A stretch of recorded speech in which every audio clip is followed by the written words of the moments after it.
জয় হিন্দ friends, welcome to edu plus academy. আমি দেবব্রত, তোমাদের সকলকে জানাই শুভ সন্ধ্যা। আধুনিক ভারতের ইতিহাসে আজকে আমরা পড়ব অ্যাংলো শিখ যে কনফ্লিক্ট, সেই সম্পর্কে আমরা আলোচনা করব। এর আগের ক্লাসে আমরা রঞ্জিত সিং সম্পর্কে দেখেছিলাম কিভাবে তিনি শিখ সাম্রাজ্যের উত্থান ঘটাচ্ছেন, এবং 1839-এ আমরা দেখবো রঞ্জিত সিং এর মৃত্যু হয়ে গেছে। এবং তার আগে আমরা তিনটে সন্ধি দেখেছিলাম, সেই সন্ধির মানে কনটেক্সটটা আজকের ক্লাসেও মাথায় রাখতে হবে, ঠিক আছে? কারণ অমৃতসরের সন্ধি, যে সন্ধির দ্বারা 1809 এই সন্ধি স্বাক্ষরিত হয়েছিল এবং যার দ্বারা শতদ্র নদীর যে পশ্চিম সীমানা সেটা শিখ সাম্রাজ্যের অন্তর্গত হয়েছিল, এবং শতদ্র নদীর পূর্ব তীরে শিখদের আসার কোনো অধিকার ছিল না বা রেস্ট্রিক্টেড হয়েছিল। ক্লিয়ার এতদিন? যাই হোক, তার পরবর্তীকালে রঞ্জিত সিং এর মৃত্যুর পর কিভাবে ইংরেজরা পাঞ্জাবকে জয় করছে, আমি বলেছিলাম রঞ্জিত সিং এর পর তার পরবর্তীকালে উত্তরাধিকার সংক্রান্ত একটা বিবাদ তৈরি হয়। অর্থাৎ রঞ্জিত সিং এর পরবর্তীকালে কোনো যোগ্য উত্তরাধিকার আমরা দেখতে পাবো না, ঠিক আছে? যার কারণে কি হয়েছিল না, এই যে শিখ সাম্রাজ্য ধীরে ধীরে দুর্বল হয়ে পড়েছিল এবং যার পরবর্তী 10 বছর আর লাস্টিং করেছিল এই শিখ সাম্রাজ্য। সেই সমস্ত জিনিস নিয়ে আজকের ক্লাসে আমরা আলোচনা করব। প্রথমে একটা ম্যাপ তোমরা দেখতে পাচ্ছ, ম্যাপ বা ফ্যামিলি ট্রি বলতে পারো এটাকে, ঠিক আছে? ফ্যামিলি ট্রি সম্পর্কে বিশদে কিছু যাওয়ার দরকার নেই। বলেছিলাম যে মহা সিং এর পুত্র হচ্ছে মহারাজা রঞ্জিত সিং, তিনি সিংহাসনে বসছেন। এই দিকটা আমাদের যাওয়ার দরকার নেই। তার আগে চরত সিং, যিনি শুকরচাকিয়া মিসাইলকে এস্টাবলিশ করেছিলেন, সেই সম্পর্কে আমরা দেখেছিলাম। ক্লিয়ার? এই রকম শুধু শুকরচাকিয়া মিসাইল না, এরকম 12খানা মিসাইল ছিল। সেই মিসাইলগুলোকে রঞ্জিত সিং কি করেছিলেন না, সেগুলোকে একত্রীকরণ করেছিলেন এবং তার পিছনে কি বলবো, আফগানিস্তানের শাসক জামান শাহ তার একটা কি আশীর্বাদ ধন্য একটা হাত কাজ করেছে। কারণ আশীর্বাদ ধন্য হাত বলতে পারবো না, জামান শাহকে রঞ্জিত সিং সহযোগিতা করেছিলেন, সাহায্য করেছিলেন ভারত আক্রমণের সময়।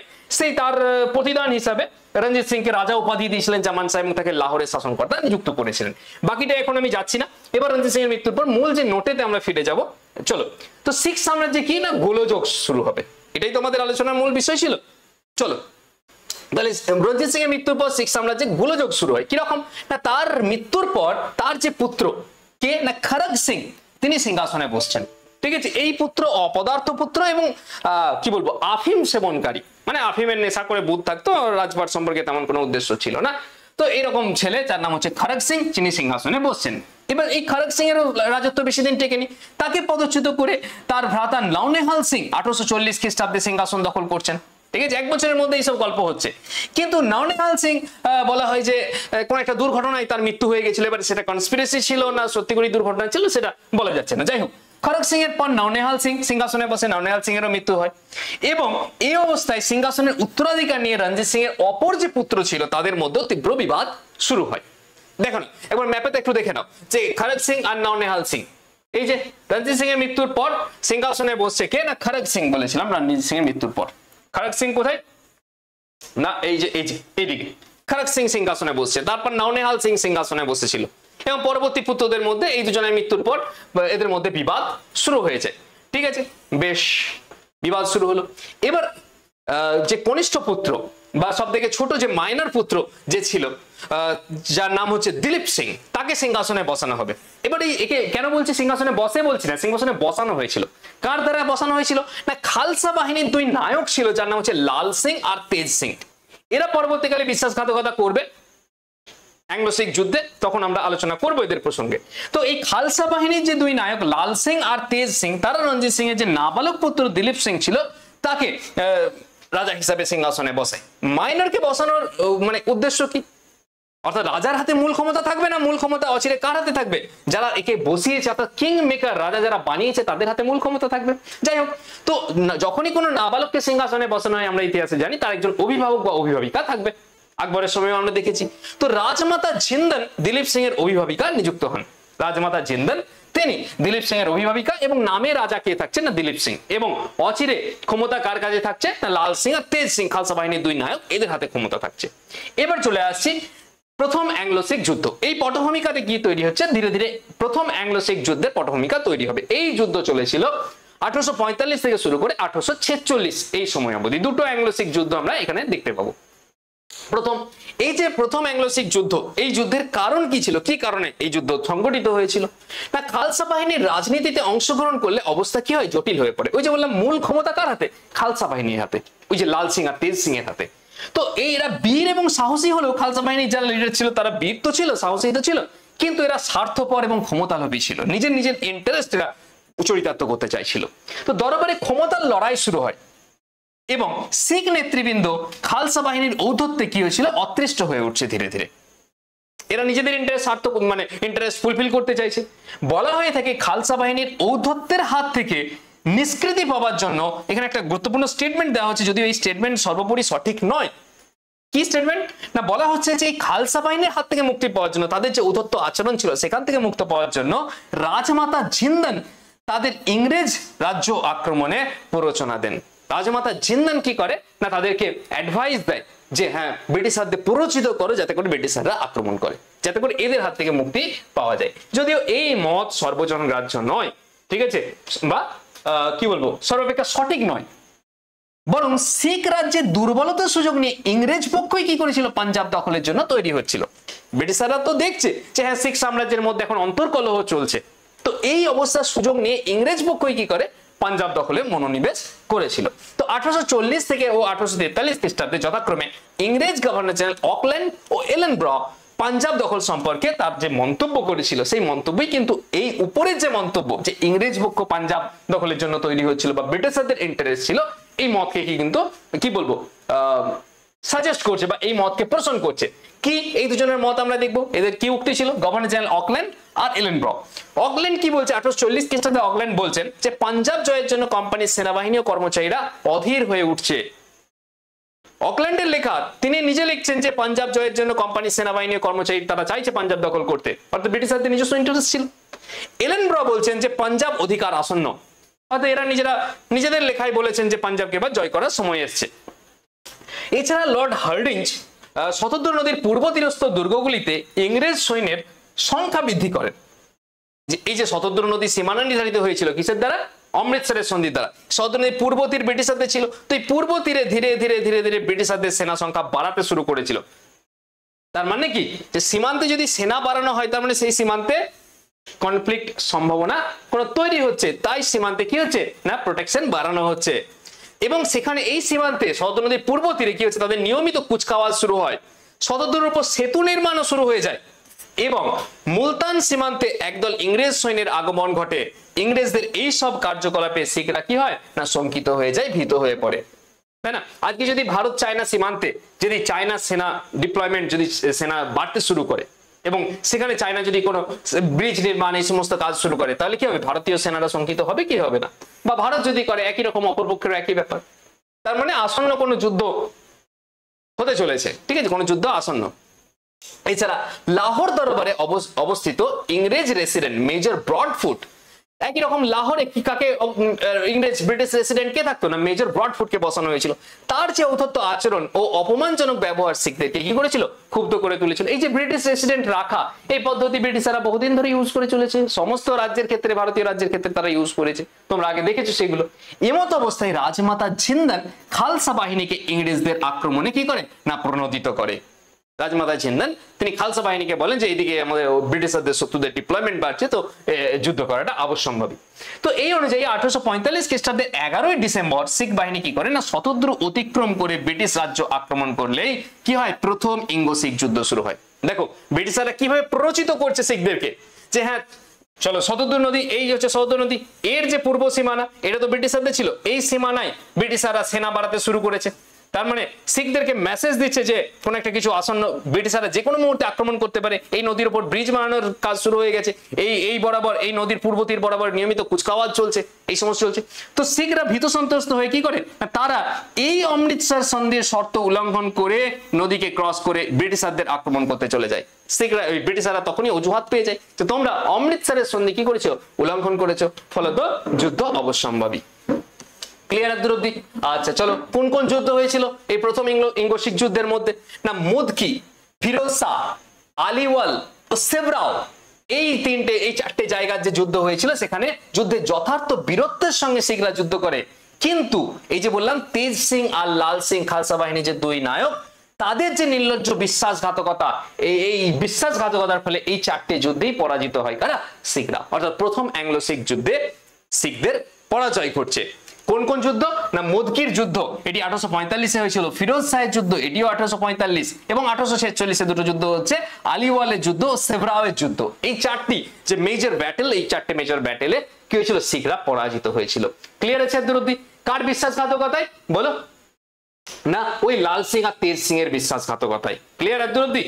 এর ফলে কি হচ্ছে না, প্রথম অ্যাংলো শিখ যুদ্ধে শিখরা পরাজিত হচ্ছে এবং এটি সন্ধি স্বাক্ষর হচ্ছে। এই সন্ধির নাম হচ্ছে লাহোরের সন্ধি। সন্ধিগুলোর নাম কিন্তু ইম্পর্টেন্ট, আমরা আগের ক্লাসে আমরা 3টে সন্ধি এরকম দেখেছিলাম, মনে পড়ছে? প্রথমটা হচ্ছে অমৃতসরের সন্ধি, তারপর হচ্ছে বলো চিরস্থায়ী বন্ধুত্বের সন্ধি, তারপর হচ্ছে 1831 যেটা হয়েছিল, তারপর 1839 হয়েছিল ত্রিশক্তি মিত্রতার সন্ধি, এবং এরপর আমরা দেখতে পাচ্ছি যে প্রথম অ্যাংলো শিখ যুদ্ধের মধ্যে লাহোরের সন্ধি স্বাক্ষর হতে, এটি হয়েছিল 1846 খ্রিস্টাব্দে এই সন্ধি স্বাক্ষর হয়েছিল। তো বিজয়ী সেনাদল লাহোর দখল করলে, বিজয়ী সেনাদল বলতে ব্রিটিশরা যখন লাহোরকে দখল করে নেয় তখন শিখরা অপমানজনক লাহোরের সন্ধি স্বাক্ষর করতে বাধ্য হয় 1846 খ্রিস্টাব্দের মার্চ মাসে। এই সন্ধির শর্ত কি কি হয়েছিল বলো? এখানে শিখরা পরাজিত হচ্ছে, তো শিখদের বেশ কিছু জায়গা তাদের ছেড়ে দিতে হবে, ক্ষতিপূরণ দিতে হবে, এই সবই হবে, কমন ব্যাপার। তো বিপাশা ও শতদ্রু নদীর যে মাঝের যে এলাকা, সেটাকে আমরা জলন্ধর দোয়াব, এবং শতদ্রু নদীর দক্ষিণস্থ সকল ভূভাগ কি ইংরেজদের হাতে চলে যায়। ক্লিয়ার? এবং ক্ষতিপূরণ হিসাবে শিখদের কি দিতে হয়? 1.5 কোটি টাকা। সেই সময় 1846 দিকে 1.5 কোটি টাকা, মানে ভাবো আজকের দিনে 1.5 কোটি টাকাও বিশাল ব্যাপার, তখনকার দিনে 1.5 কোটি টাকা ক্ষতিপূরণ দিতে হয় শিখদেরকে। কিন্তু এত টাকা দেবার সামর্থ্য কিসের ছিল না? না, শিখদের অবশ্যই ছিল না। তো শিখরা কি করেন? এই টাকার পরিবর্তে ওই যে কাশ্মীর, যেটাকে কে জয় করেছিল? রঞ্জিত সিং জয় করেছিল, সেই কাশ্মীর ব্রিটিশারদের ইংরেজদের ছেড়ে দিয়েছিল। ক্লিয়ার দুরদি? তো শিখ সৈন্যের সংখ্যাও কি হয়? হ্রাস করা হয়, বলে শিখ সৈন্য আগে যে পরিমাণ রাখা হতো এখন সেই পরিমাণ শিখ সৈন্য থাকবে না। এর সাথে সাথে লাহোরে একজন কি থাকবে না, একজন ব্রিটিশ রেসিডেন্ট রাখার ব্যবস্থা পাকাপাকি ভাবে করা হচ্ছে। ক্লিয়ার দুরদি? এটা হলো প্রথম সন্ধি, লাহোরের প্রথম সন্ধি, যেটি হলো 1846 খ্রিস্টাব্দে। এরপর আবার একটি সন্ধি, দ্বিতীয় সন্ধিও স্বাক্ষর হবে ওই বছরের 16ই ডিসেম্বর। এটা তো প্রথম সন্ধি হয়েছিল মার্চ মাসের দিকে 1846-এ, এটা ওই 16ই ডিসেম্বরের দিকে শিখদের সঙ্গে আরেকটি সন্ধি স্বাক্ষরিত হয়েছিল। তাহলে এটা মনে রাখবে, ডিসেম্বর 1846 হয়েছিল। ক্লিয়ার?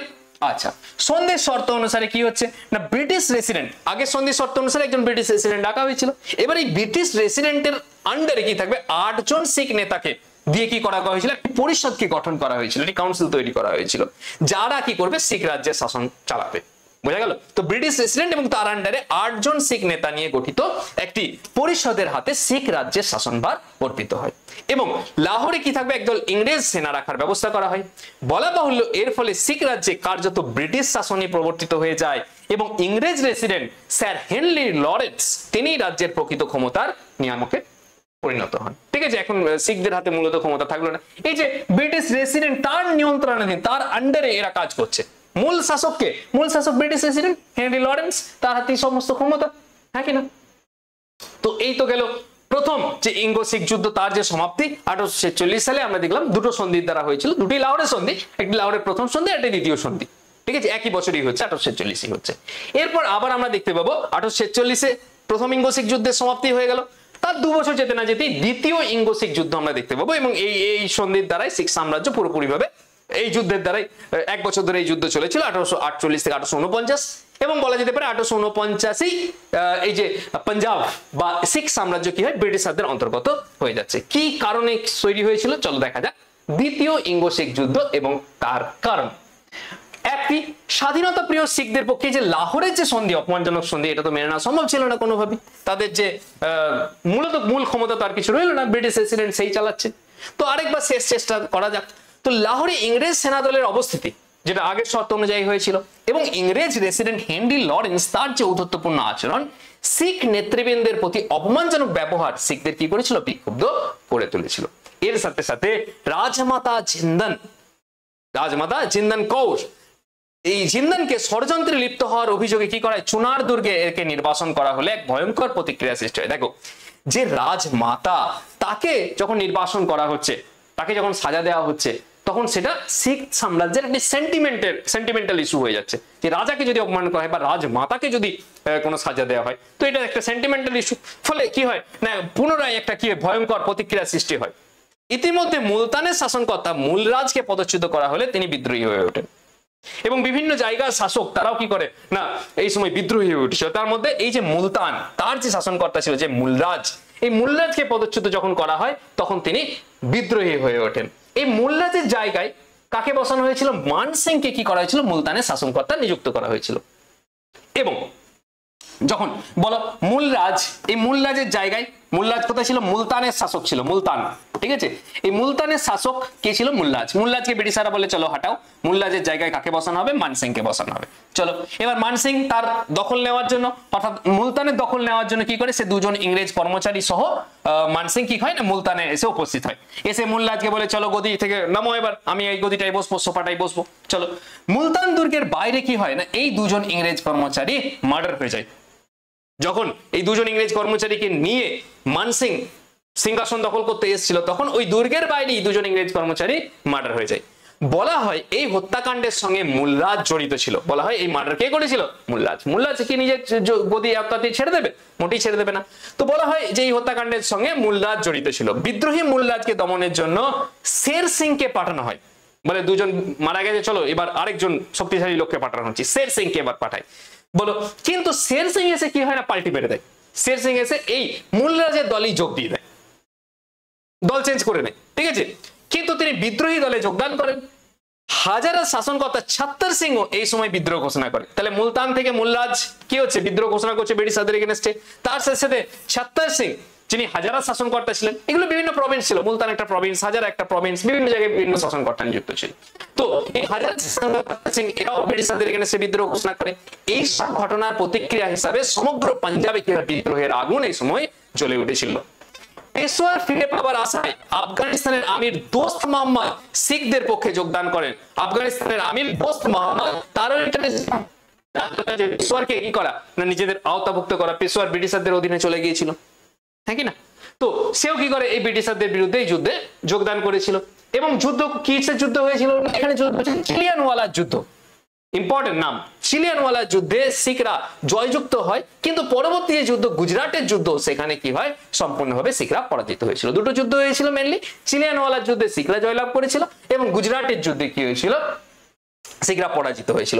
এবং 1849 মার্চ মাসে কি হচ্ছে? ডালহৌসি এক ঘোষণাপত্র মারফত পাঞ্জাবকে ব্রিটিশ সাম্রাজ্যভুক্ত করেন। ডালহৌসি আলটিমেট ঘোষণা করে যে হ্যাঁ পাঞ্জাব ব্রিটিশ সাম্রাজ্যভুক্ত হলো। ক্লিয়ার? দুই যুদ্ধের নাম মনে রাখবে, চিলিয়ানওয়ালার যুদ্ধ এবং গুজরাটের যুদ্ধ। ক্লিয়ার? আচ্ছা, তো এই যুদ্ধের ফলাফল কি দাঁড়ালো? দ্বিতীয় অ্যাংলো শিখ যুদ্ধের ফলাফল। এই যুদ্ধের ফলে সমগ্র পাঞ্জাব ব্রিটিশ সাম্রাজ্যভুক্ত হয়ে যায় এবং রঞ্জিত সিং এর প্রতিষ্ঠিত শিখ সাম্রাজ্য তার পুরোপুরি পতন ঘটতে আমরা দেখতে পাচ্ছি। ব্রিটিশ সাম্রাজ্যের আয়তন আফগানিস্তানের সীমানা পর্যন্ত সম্প্রসারিত হয়ে যায়। উত্তর পশ্চিমে কি ছিল? মাঝখানে বাফার জোন হিসাবে এই পাঞ্জাব বা শিখ সাম্রাজ্যই কাজ করছিল। এদিকে ব্রিটিশ প্রভিন্স আর এদিকে হচ্ছে আফগানিস্তান। তো এখন এই শিখ সাম্রাজ্য ব্রিটিশ প্রভিন্সের মধ্যে যখন ঢুকে যাচ্ছে, তাহলে আফগানিস্তানের যে সীমান্ত এবং ব্রিটিশ শাসিত ভারতের যে সীমান্ত একবারে পাশাপাশি হয়ে যাচ্ছে না, মাঝে কোনো বাফার জোন কাজ করছে না। এটা কিন্তু ব্রিটিশদের পক্ষে খারাপ হয়েছিল, সেটা আমরা পরবর্তীকালে দেখবো। এবং এই যুদ্ধের ফলাফল হিসেবে আর কি হচ্ছে না, দিলীপ সিং সিংহাসনচ্যুত হন, যাকে নামে রাজা হিসেবে বানানো ছিল। দিলীপ সিংকে তাকে সিংহাসন দিয়ে কাটানো হয় এবং ইংরেজদের বৃত্তিভোগী হয়ে লন্ডনে তাকে পাঠানো হয়। দিলীপ সিংকে বলে চলো তোমার বাচ্চা বয়স, তুমি এখন কি করবে? লন্ডনে যাও, পড়াশোনা করো, ঠিক আছে? তাকে কি কোথায়? লন্ডনে পাঠিয়ে দেয়, বলে জিন্দেগি ওখানে তুমি কাটাও। এবং খালসা বাহিনীকে কি করা হয়? ভেঙে দেওয়া হয়। খালসা বাহিনীকেও বলে রাখা যাবে না, ঠিক আছে? অর্থাৎ পুরোপুরি আমরা দেখতে পাচ্ছি যে পাঞ্জাব প্রভিন্স কি হচ্ছে? ব্রিটিশ সাম্রাজ্যভুক্ত হয়ে গিয়েছিল।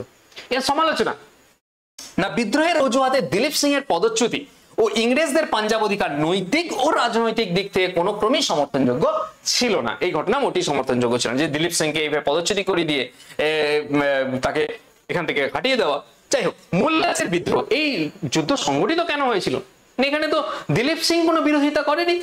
দিলীপ সিং কি কোনো বিরোধিতা করেছিল ইংরেজদের বিরুদ্ধে? না। যুদ্ধ বিরোধিতা কারা করেছিল? মুলরাজ, মুলতানি যে শাসনকর্তা, সেখান থেকে মূলত শুরু হয়েছিল। এরপর যে হাজারার যে শাসনকর্তা, সে এর সাথে যোগ দিয়েছিল। মূল স্টার্ট হয়েছিল কার হাত থেকে? না, মুলরাজের হাত দিয়ে, মুলরাজের বিদ্রোহের দ্বারা। যখন মানসিংকে পাঠিয়েছিল তার দখল নেওয়ার জন্য, তাকে যখন এবং দুজন ইংরেজ কর্মচারী তাকে মার্ডার করে দেয়, তারপর শের সিংকে পাঠায়, শের সিং এর দলে যোগ দেয়। তো মূলত মুলরাজের বিদ্রোহ এবং তার ফলে উদ্ভূত পরিস্থিতির জন্য দিলীপ সিং কোনোভাবেই দায়ী ছিলেন না, কারণ পাঞ্জাব প্রশাসনের সকল দায়িত্ব তখন ইংরেজ রেসিডেন্টের উপরেই ছিল। দিলীপ সিং এর হাতে তো কোনো দায়িত্ব ছিল না। ব্রিটিশ রেসিডেন্টই তো তার 8 জন যে অধস্তন নিয়ে তারাই তো সামলাচ্ছিল। তাহলে এখানে দিলীপ সিং কে দায়ী করার কোনো অর্থই ছিল না, কিন্তু এটা অজুহাত হিসেবে কাজে লেগেছিল। যাই হোক, দ্বিতীয় ইঙ্গো শিখ যুদ্ধের জন্য লর্ড ডালহৌসি শিখদের দায়ী করলেও জেমস মিল, কানিংহাম প্রভৃতি ঐতিহাসিকরা এই যুদ্ধের জন্য কোম্পানির আগ্রাসী নীতিকেই দায়ী করেছে। ডালহৌসি বলেছিলেন যে শিখরা দায়ী, কিন্তু বেশ কিছু ইতিহাসকার যেমন জেমস মিল, কানিংহাম এরা মূলত এই যুদ্ধের জন্য ব্রিটিশারদের যে আগ্রাসী নীতি তাকেই এখানে কারণ হিসেবে দেখায়। ট্র্যাটারের মতে পাঞ্জাব জয়ের ক্ষেত্রে ডালহৌসির নীতি ছিল নীতিবর্জিত এবং অযৌক্তিক। এখানে কোনো নীতির স্থান ছিল না এবং কোনো যুক্তি এর মধ্যে ছিল না। যাই হোক, ব্রিটিশারদের ক্ষমতা লোভের যে তার দ্বারা কি করেছিল, ক্ষমতা লোভ দ্বারা এটাকে দখল করা হয়েছিল। বিলের মধ্যে পাঞ্জাব দখল হলো চরম বিশ্বাসঘাতকতা। এর দ্বারা কি করা হয়েছিল, চরম বিশ্বাসঘাতকতা করে পাঞ্জাবকে দখল করা হয়েছিল। এই হচ্ছে ম্যাপেতে পাঞ্জাব। এই প্রসঙ্গে উল্লেখ্য যে পাঞ্জাব জয়ের ফলে কোম্পানির সাম্রাজ্যের সীমা কি হয় না, আফগানিস্তানকে স্পর্শ করে গিয়েছিল। এই যে এদিকে হচ্ছে আফগানিস্তান দেখতে পাচ্ছ, এই সীমা, তাই না, এটা মাঝখানে বাফার জোন হিসাবে কাজ করছিল, এদিকে তো ব্রিটিশ প্রভিন্স কাজ করছে। তো এর ফলে এইটা ব্রিটিশ প্রভিন্সের মধ্যে যখন ঢুকে গেল, আফগানিস্তানের সীমা আর ব্রিটিশ ইন্ডিয়ার সীমা পাশাপাশি কি হয়ে গেল, রয়ে গেল। এর ফলে কি হচ্ছে, কোম্পানি আফগান সমস্যার সম্মুখীন হয়। এই যে শত্রুভাবাপন্ন দেশ, তার মাঝে একটি বাফার জোন থাকলে অনেক সুবিধা হয়, কিন্তু যখনই পাশাপাশি দুজনের বর্ডার লাইন ম্যাচ করবে তখনই বিভিন্ন কনফ্লিক্ট আমরা দেখতে পাবো। তো পাঞ্জাব দখল না করলে আফগানিস্তান নিয়ে ইংরেজদের এতটা বিব্রত হতে হতো না, যেহেতু এটা সরাসরি নিজেদের বর্ডার লাইনে চলে এলো। ঠিক আছে, ফলত এদের মধ্যে সমস্যা এবার আফগানিস্তানের সাথে একটা মানে কি বলে, এখানে সবসময় সেনার হাই ডিপ্লয়মেন্ট রাখতে হবে, এই সমস্ত সমস্যা পরবর্তীকালে আমরা দেখতে পাবো। ক্লিয়ার আছে এর দূর অব্দি? তো এই ছিল অ্যাংলো শিখ যুদ্ধ। দুটো অ্যাংলো শিখ যুদ্ধ দেখলাম। সেখানে প্রথমটাই আমরা লাহোরের সন্ধি, লাহোরের প্রথম সন্ধি, দ্বিতীয় সন্ধি দেখলাম, আর দ্বিতীয়টাই তো কোনো সন্ধি কিছু নেই, সরাসরি অ্যানেক্সেশন হয়ে গেল। ক্লিয়ার আছে এর দূর অব্দি? আশা করি তোমাদের বোঝাতে পেরেছি অ্যাংলো শিখ যুদ্ধ। আমি চেষ্টা করছি ছোট ছোট ক্লাসের মাধ্যমে, ছোট ছোট টপিকের মাধ্যমে তোমাদেরকে গোটা এই আধুনিক ভারতের ইতিহাসটা গল্পের ছলে কমপ্লিট করা। যদি তোমাদের এই সিরিজ ভালো লাগে তাহলে অবশ্যই সাপোর্ট করো এবং নিচে তোমাদের গুরুত্বপূর্ণ মতামত সেগুলো তোমরা জানিও। চলো, দেখা হচ্ছে পরের ক্লাস।